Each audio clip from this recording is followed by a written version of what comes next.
The year was 1513 and Florence lay wounded under foreign occupation.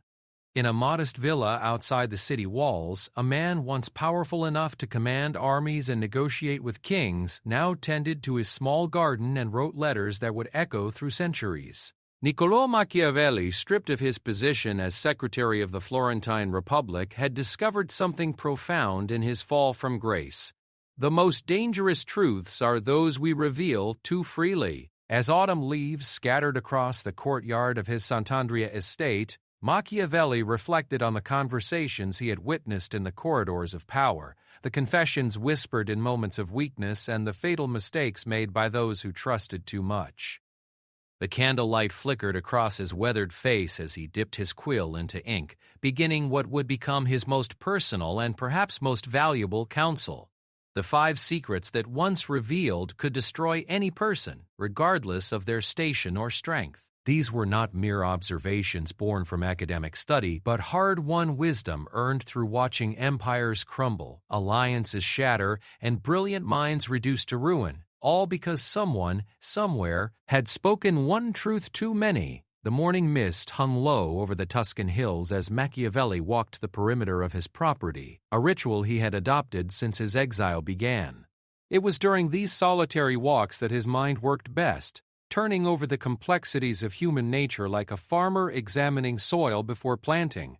Today his thoughts were consumed by a letter he had received from a former colleague, a man who had survived the political upheavals that had claimed so many others. The secret to his survival, Machiavelli realized, lay not in what he had done, but in what he had never revealed. The first secret: never reveal your true capabilities. The danger of showing one's full hand had become apparent to Machiavelli through observing Cesare Borgia, that most calculating of princes.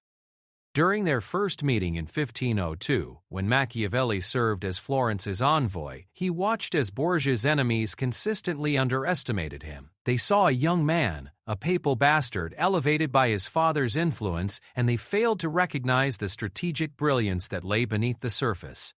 Borgia had learned early that allowing others to underestimate him was perhaps his greatest weapon. In the private chambers of Borgia's residence, Machiavelli witnessed conversations where the Duke would deliberately present himself as less informed, less capable, less dangerous than he truly was. When French ambassadors discussed their military strategies, assuming the young Italian nobleman couldn't possibly understand the complexities of warfare, Borgia would nod along with apparent innocence.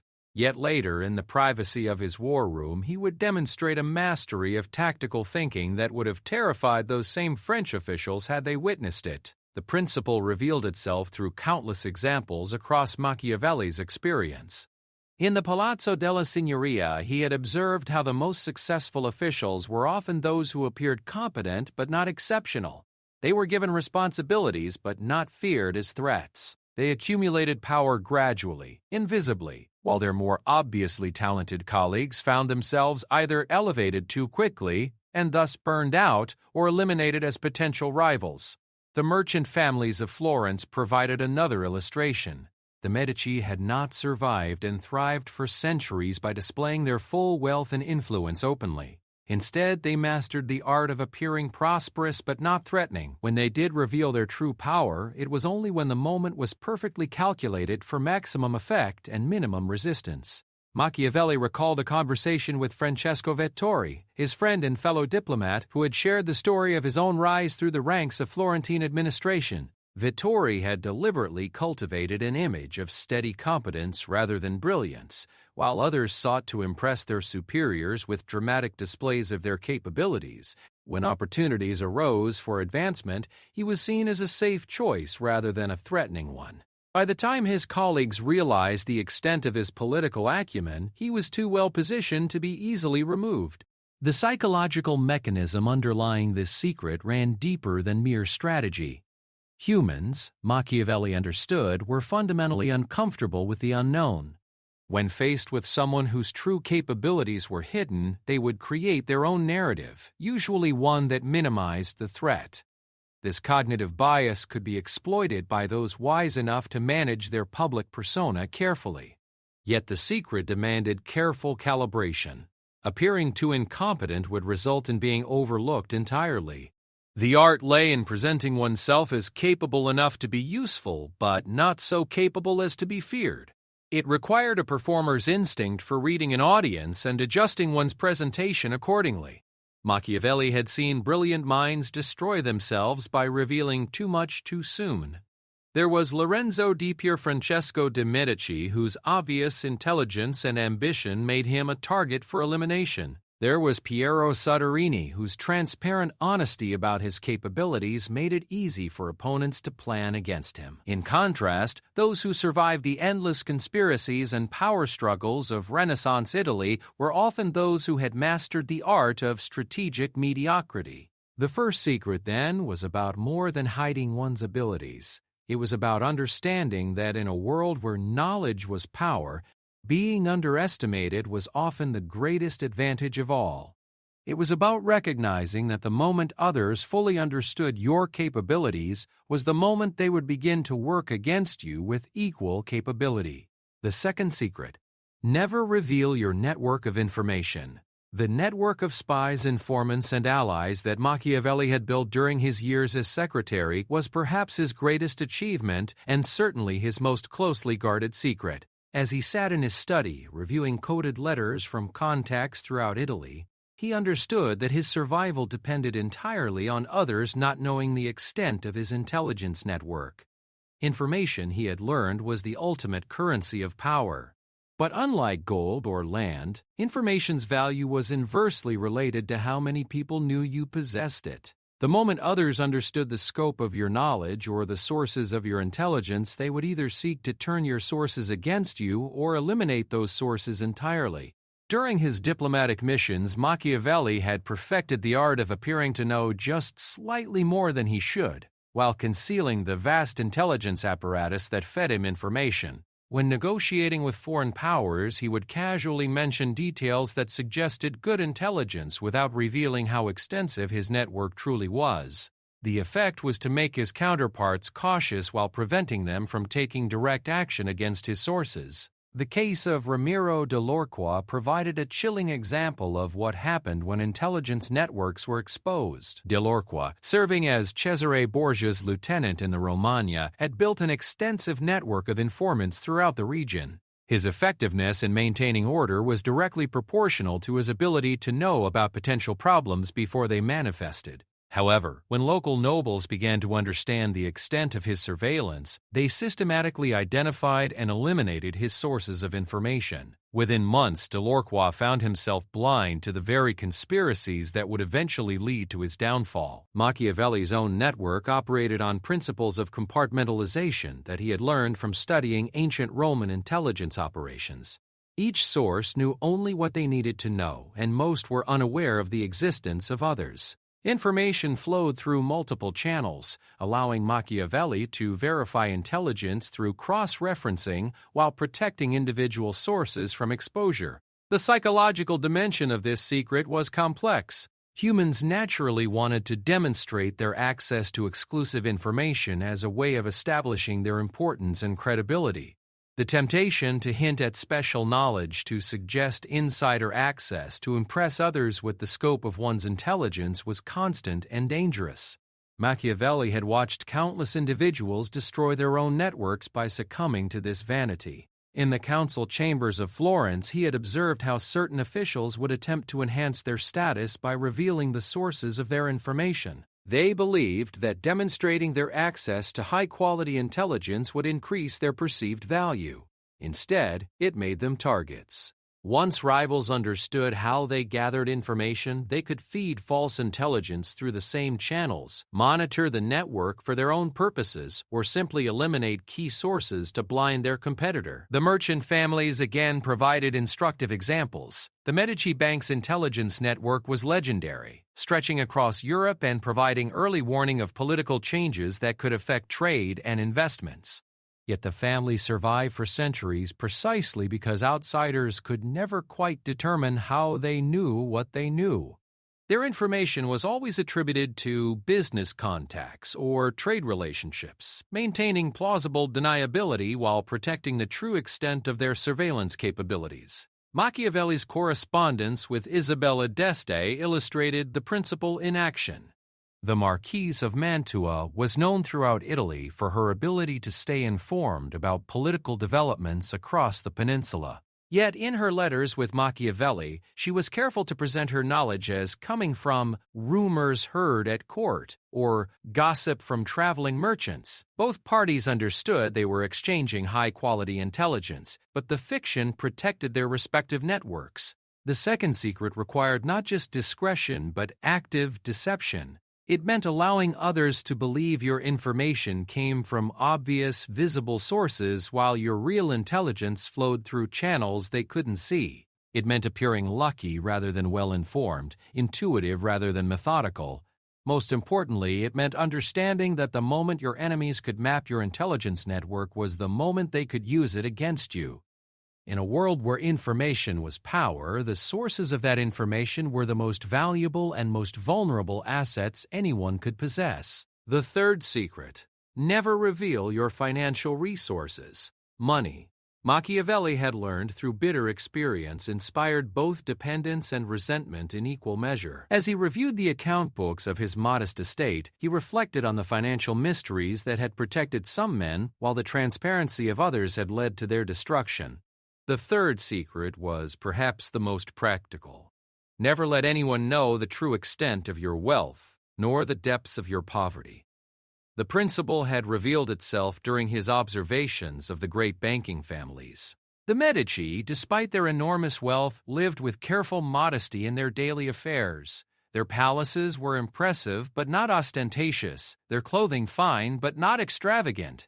When they needed to demonstrate wealth for political purposes, they did so strategically and temporarily. The rest of the time, they allowed others to guess at their resources while never providing concrete evidence of their true financial position. Contrast this with the fate of Lorenzo Tornabuoni, whose public displays of wealth had made him a target for both taxation and theft. By hosting elaborate festivals and wearing increasingly expensive clothing, Tornabuoni had advertised his prosperity in a way that attracted unwanted attention from both the state and criminal elements. His openness about his wealth had essentially painted a target on his back, but the secret worked in both directions. Machiavelli had also seen men destroyed by revealing their poverty. Once others knew you were financially desperate, they could manipulate you with precision. Every decision you made would be suspect. Were you choosing based on principle or payment? Every alliance you formed would be questioned. Were you acting from conviction or compensation? The case of Vitello Vitelli illustrated the danger perfectly. When Vitelli's financial struggles became known to Seri Borgia, the Duke was able to exploit that knowledge to manipulate the condottiere into increasingly disadvantageous agreements. Borgia knew exactly how desperate Vitelli was for payment and used that desperation to extract concessions that a financially secure mercenary would never have accepted. During his years in the Chancery, Machiavelli had developed techniques for managing financial perception that served him well. When negotiating on behalf of Florence, he would neither plead poverty nor boast of wealth. Instead, he would present the city's financial position in vague terms that suggested resources without specificity. This ambiguity prevented counterparts from calibrating their demands too precisely while maintaining Florence's negotiating flexibility. The psychological aspects of financial secrecy were intricate. Wealth inspired envy, which could transform allies into enemies overnight. Poverty inspired contempt, which could transform equals into superiors. Either extreme changed the fundamental dynamics of any relationship. By maintaining financial ambiguity, one could preserve the natural balance of social interaction without the distorting effects of economic inequality. Machiavelli's correspondence with merchants throughout Europe revealed how successful traders managed this balance. They would speak of business being adequate or challenging without providing specific figures. They would describe investments as promising or disappointing without revealing actual returns. This vagueness allowed them to maintain relationships across a wide spectrum of economic positions without creating the resentment that came from obvious inequality. The strategy extended beyond personal wealth to include access to wealth. Some individuals survived political upheavals not because of their own resources, but because of their known or suspected access to the resources of others. Yet revealing the extent of such access could be as dangerous as revealing personal wealth. It made one a target for kidnapping or coercion, and it could strain relationships with the actual sources of that wealth. The merchant Filippo Strozzi provided an excellent example of managing financial opacity. Despite being one of the wealthiest men in Florence, Strozzi maintained a modest lifestyle that suggested comfortable prosperity without revealing the extent of his holdings. When political circumstances required financial flexibility, he could access enormous resources without having created expectations of constant generosity. When political circumstances required caution, he could credibly claim limited resources without being exposed as dishonest. The third secret, therefore, was about maintaining financial flexibility in relationships and negotiations. It was about preventing others from using your economic position against you, whether that position was one of strength or weakness. Most fundamentally, it was about understanding that money changed everything, and therefore, knowledge of money changed everything as well. In the complex world of Renaissance politics, where alliances shifted constantly and today's friend could be tomorrow's enemy, financial transparency was a luxury that wise men could not afford. Better to keep others guessing, to maintain mystery, to preserve the strategic advantage that came from economic ambiguity. Part 2. The Shadows of Ambition. The afternoon sun slanted through the windows of Machiavelli's study as he turned his attention to more treacherous territory. If the first three secrets dealt with concealing one's capabilities, networks, and resources, the remaining two ventured into the deeper shadows of human ambition and vulnerability. These were the secrets that, once revealed, could not only destroy a career but unmake a soul. The fourth secret: never reveal your ultimate ambitions. The most dangerous moment in any person's rise to power comes not from their enemy's strength, but from their own transparency about their final goals. Machiavelli had witnessed this truth played out countless times in the blood-soaked politics of his era. Ambition, he had learned, was like a blade, most effective when others could not see its true length or sharpness until the moment it struck. The cautionary tale of Francesco Pazzi haunted Machiavelli's thoughts as he contemplated this principle.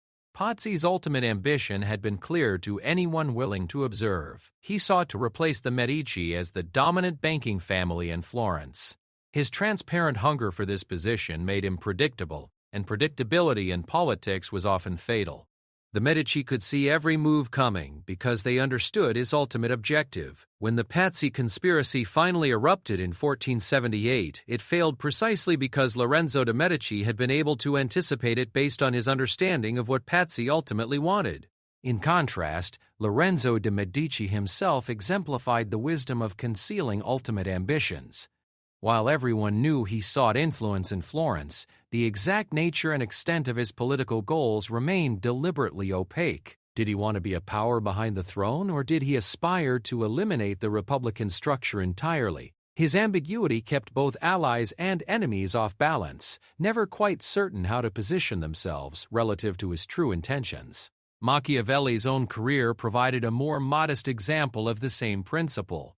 Throughout his years as secretary, he had been careful never to reveal his ultimate political vision. While he clearly served Florence's interests competently, he never articulated whether he saw himself as a permanent civil servant, a future politician, or something else entirely. This ambiguity had allowed him to work with various factions within the city without being categorized as belonging definitively to any one group.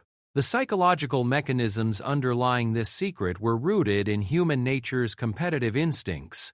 Once people understood what you ultimately wanted, they could position themselves either to help you achieve it, for a price, or to prevent you from achieving it for their own advantage. More dangerous still, they could use your ultimate ambition to manipulate your intermediate decisions. Cesare Borgia had demonstrated masterful control of this principle during his conquest of the Romagna. While his immediate military objectives were clear, he was conquering specific territories, his ultimate ambitions remained deliberately mysterious. Did he seek to create a permanent duchy? Did he plan to challenge the Papal States themselves? Was he positioning himself for a future claim on a larger Italian kingdom? By keeping these ultimate questions unanswered, he prevented potential enemies from forming effective coalitions against him, since they couldn't agree on what they were ultimately trying to prevent. The danger of revealed ambition was magnified when those ambitions conflicted with the interests of others. Machiavelli had observed how quickly allies became enemies once they understood that someone's ultimate goals would necessarily come at their expense. The key was to pursue ambitious goals through intermediate steps that could be justified independently without revealing the final destination. This principle applied equally to personal relationships and political maneuvering. In his correspondence with other intellectuals, Machiavelli was careful never to reveal his ultimate philosophical ambitions. Was he seeking to write the definitive work on political theory? Did he hope to reform the practice of statecraft itself? By keeping these larger goals hidden, he could maintain productive relationships with thinkers who might have seen him as a competitor if they had understood his full intellectual agenda. The technique required sophisticated long-term thinking, and each immediate action needed to serve the ultimate ambition while being justifiable on its own terms. Each alliance needed to advance the final goal while offering immediate benefits to all parties. Each victory needed to position one closer to the ultimate objective while appearing to be merely a tactical success, yet the secret also demanded flexibility. Ultimate ambitions might need to change based on circumstances, and revealed ambitions became constraints that limited strategic options. A person known to seek a specific goal would be expected to continue pursuing that goal even when circumstances made it unwise. Hidden ambitions could be modified or abandoned without loss of face. The merchant families again provided instructive examples. The Strozzi family's ultimate ambitions regarding political power in Florence remained deliberately unclear. Were they seeking to restore their traditional influence, or were they content to focus on commercial success? This ambiguity allowed them to navigate political changes without being targeted as either threats or collaborators. Machiavelli reflected on how this principle applied to his current circumstances. In exile, his ultimate ambitions necessarily had to remain completely hidden. Did he seek restoration to his former position? Did he hope to influence policy through his writings? Was he positioning himself for a role in some future government? By keeping these possibilities open while committing to none, he preserved maximum flexibility for whatever opportunities might arise. The fourth secret, therefore, was about maintaining strategic options while preventing others from using your ultimate goals against you. It was about understanding that the moment your final destination became clear was the moment others could either block your path or charge a toll for passage. In a world where today's stepping stone could become tomorrow's destination, and where circumstances could transform ambitious dreams into dangerous liabilities, the wise kept their ultimate horizons hidden behind the mists of carefully maintained ambiguity. The fifth secret: never reveal your deepest fears. As evening approached and shadows lengthened across his study, Machiavelli turned to the most personal and perhaps most dangerous of the 5 secrets. Fear, he had learned, was the master key that could unlock any person's destruction. In the complex ecosystem of political and social relationships, knowledge of another's deepest fears was the ultimate weapon, one that could be wielded with surgical precision to manipulate, control, or destroy. The principle had been burned into Machiavelli's consciousness through his observations of Piero Soderini, the former gonfaloniere of Florence. Soderini's greatest fear, the fear of civil discord, had been well known throughout the city. While this fear had initially served Florence well, motivating Soderini to work tirelessly for peaceful solutions to political conflicts, it ultimately became the tool of his undoing. When the Medici returned to power in 1512, they exploited this known fear masterfully, presenting Soderini with scenarios of escalating civil violence until he chose exile rather than resistance. His fear, once revealed, had become his cage. Fear operated differently from the other secrets because it was often revealed not through words but through actions, through the things a person went to extraordinary lengths to avoid, through the subtle signs of anxiety that careful observers could detect. Machiavelli had trained himself to watch for these tells, to note when someone's composure cracked slightly, when their decision-making became irrational, when they showed disproportionate concern about particular outcomes.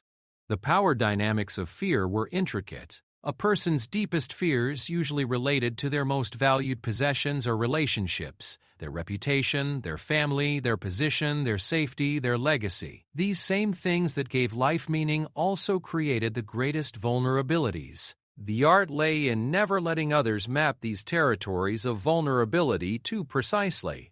During his diplomatic missions, Machiavelli had encountered the Mantuan ambassador whose obvious anxiety about his family's safety in the politically unstable climate had made him easy to manipulate.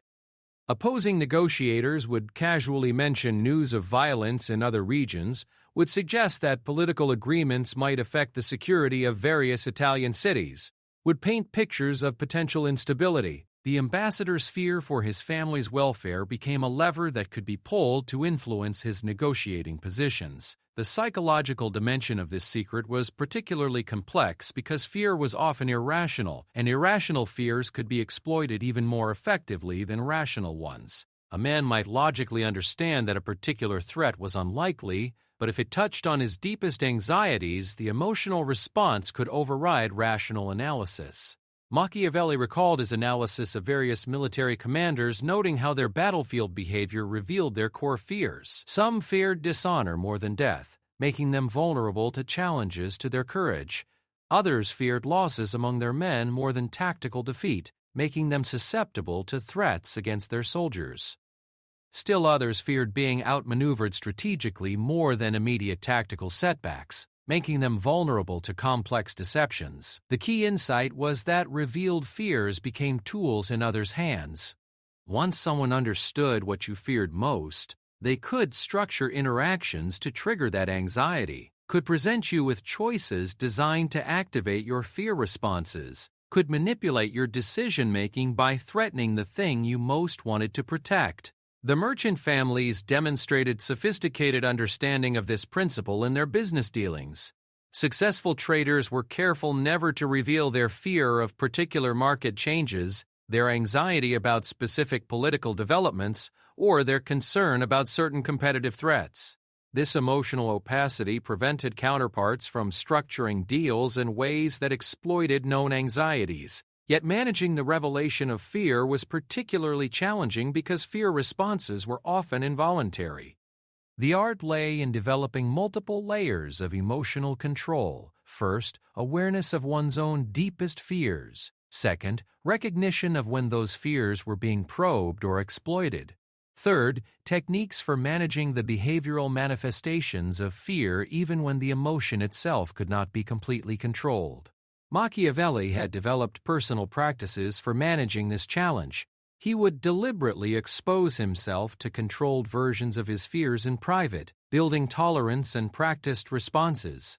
He would analyze his own decision-making for patterns that might reveal his anxieties to careful observers. He would practice maintaining emotional equilibrium even when discussions touched on subjects that triggered his deepest concerns. The case of Cesare Borgia again provided instructive examples.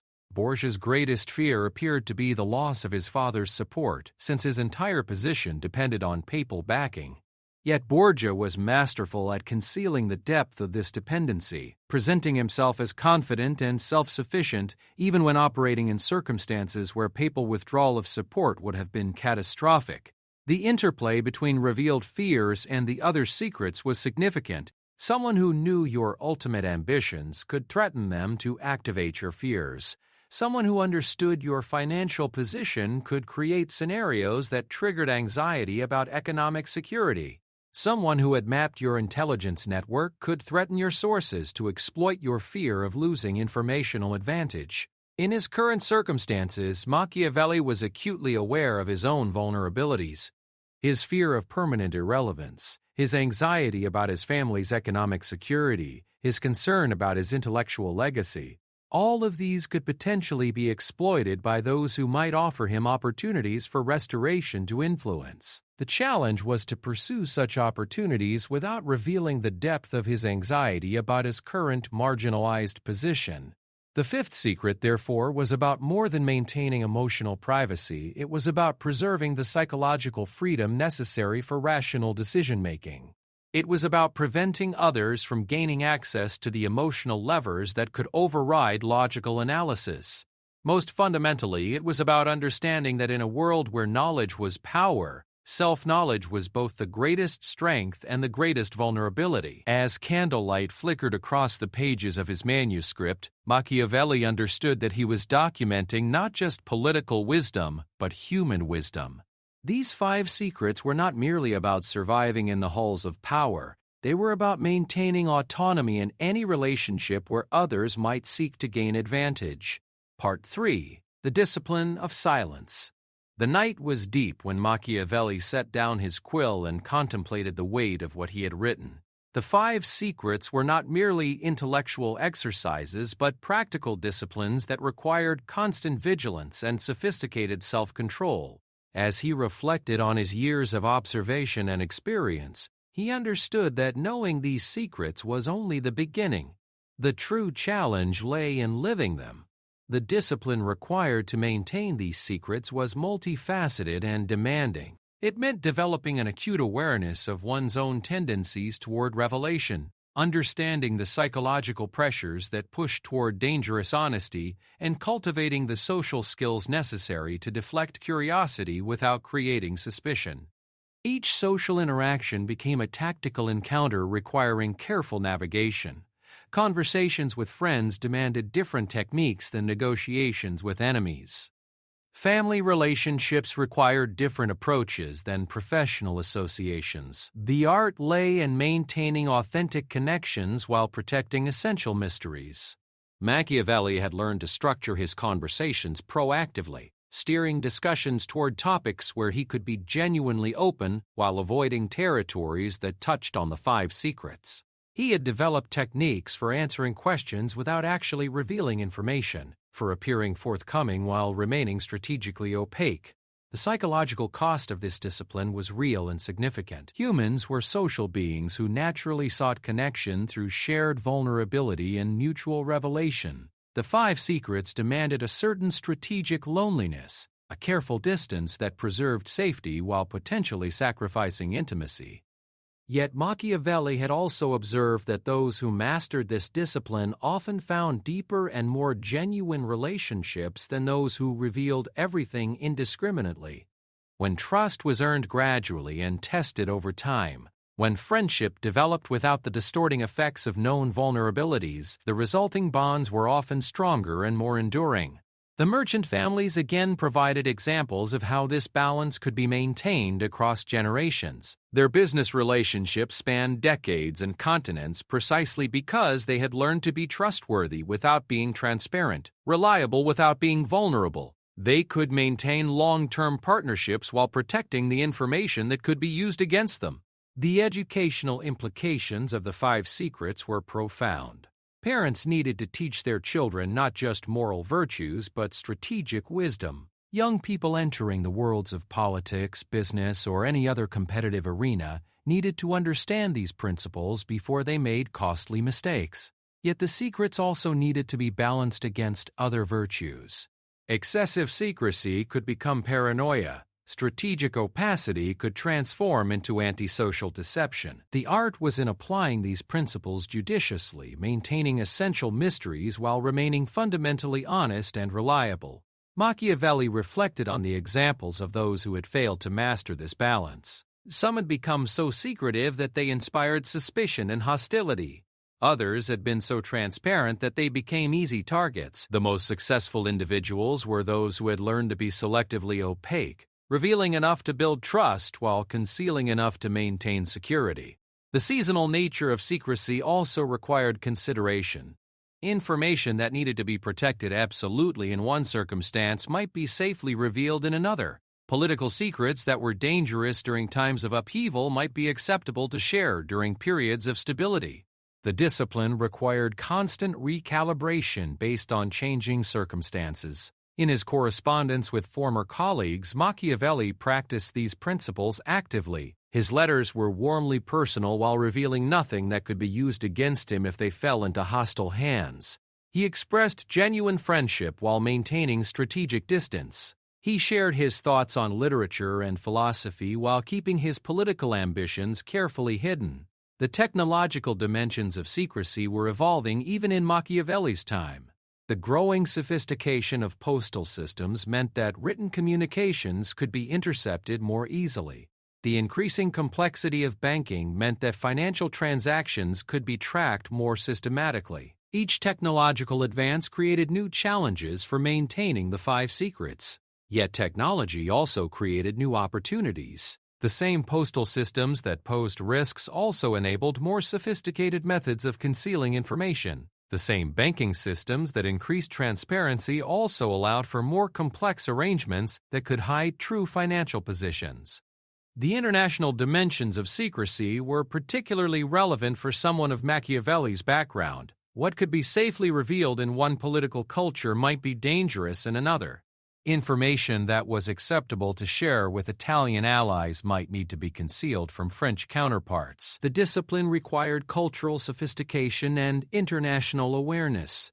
Religious considerations added another layer of complexity. In an age where political and religious authorities were closely intertwined, certain types of information carried not just political but spiritual implications. The five secrets needed to be applied while navigating the complex relationships between secular and religious power structures. The generational aspects of secrecy also demanded attention. Information that one generation could safely conceal might need to be revealed to ensure the next generation's success. Family secrets required different treatment than personal ones. Legacy considerations sometimes conflicted with immediate security needs. As Machiavelli prepared to conclude his meditation on these principles, he reflected on their broader implications for human society. If everyone followed the five secrets perfectly, would human relationships become impossibly calculating? If no one followed them at all, would society become chaotic and unpredictable? The answer, he believed, lay in understanding that these secrets were not about eliminating trust or preventing genuine connection. Instead, they were about ensuring that trust was built on solid foundations rather than dangerous vulnerabilities, that connections were authentic rather than manipulative. The five secrets represented a form of emotional and strategic hygiene similar to the physical practices that prevented disease. Just as maintaining bodily health required certain disciplines and precautions, maintaining psychological and social health in competitive environments required these forms of strategic self-protection. The legacy of these principles would depend on how they were transmitted and applied. Used wisely, they could help individuals navigate complex social and political environments while maintaining their integrity and achieving their legitimate goals. Used poorly, they could degenerate into paranoia and antisocial manipulation. Machiavelli understood that he was writing not just for his own time but for future generations who would face similar challenges in different forms. The specific political circumstances of Renaissance Italy might change, but the fundamental dynamics of human ambition, fear, and competition would remain constant. As dawn approached and the first light began to filter through his window, Machiavelli completed his final thoughts on the five secrets. They were not a guide to becoming a tyrant or a manipulator, but rather a handbook for survival in a world where others might seek to use your honesty against you. The ultimate wisdom lay not in applying these secrets universally, but in developing the judgment to know when they were necessary and when they could be safely relaxed. The most successful individuals were those who could be genuinely open when circumstances allowed, while protecting themselves when circumstances demanded.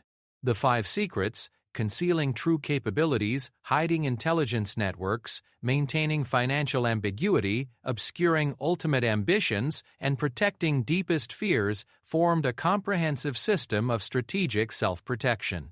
Together, they created a framework for navigating the complex intersection of personal authenticity and practical security. In the end, Machiavelli reflected, these secrets were not about becoming a different person, but about becoming a more thoughtful and strategic version of oneself. They were about maintaining the freedom to pursue one's goals and values without providing others with the tools to undermine those pursuits. The morning sun now fully illuminated his study as Machiavelli set aside his completed manuscript. The five secrets were documented, the wisdom preserved.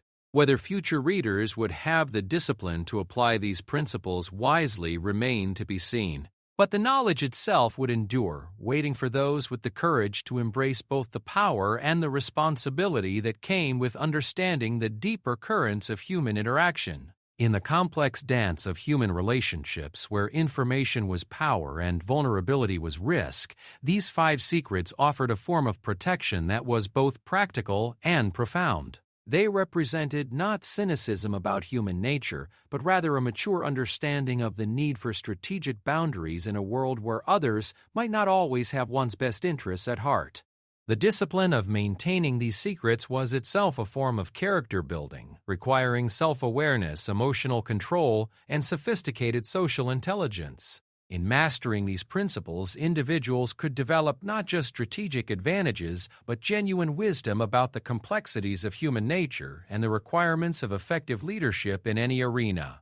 As Machiavelli finally retired from his desk, he carried with him the satisfaction of having preserved hard-won knowledge for those who would follow.